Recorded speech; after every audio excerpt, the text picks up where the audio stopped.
รุณสวัสดิ์ครับเช้านี้หยุดไป3 วันครับอาทิตย์ที่ผ่านมา ฝนตกแฟนไม่สบายพาแม่ไปเที่ยวครับวันนี้วันจันทร์ครับก็ได้ออกมาก็ได้พอดีกับการไปฉีดวัคซีนเพิ่มครับ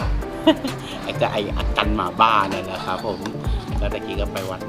ยางแล้วถ้าเกิดใครผ่านมาวัดยางครับมาแวะที่นี่เลยครับฟาร์มไฮโดรโปนิกของสวนคุณหญิงครับจะอยู่ทางไปชักเงวระหว่าง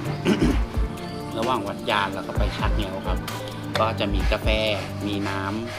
ำทำจากผักนะครับแล้วก็มีสวนผักให้ชมบรรยากาศก็เนี่ยครับวินเทจง่ายๆโอเพนแอร์สบายๆลองชิมกาแฟครับ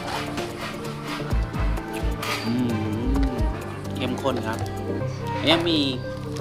คุกกี้แฮนด์เมดด้วยนะครับน่ากิน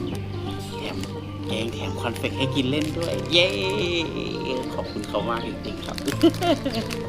เอาละครับเช้านี้ก็เท่านี้แหละครับมาได้สั้นๆครับเดี๋ยวก็ต้องรีบกลับไปแหละยังไงก็ขอบคุณที่ติดตามรับชมกันมาตลอดนะครับขอบคุณครับเย้จ๋าครับ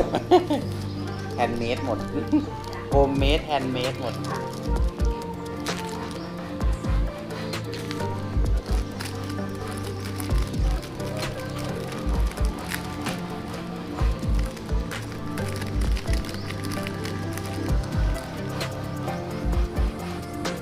สตรอเบอรี่อบแห้งครับนี่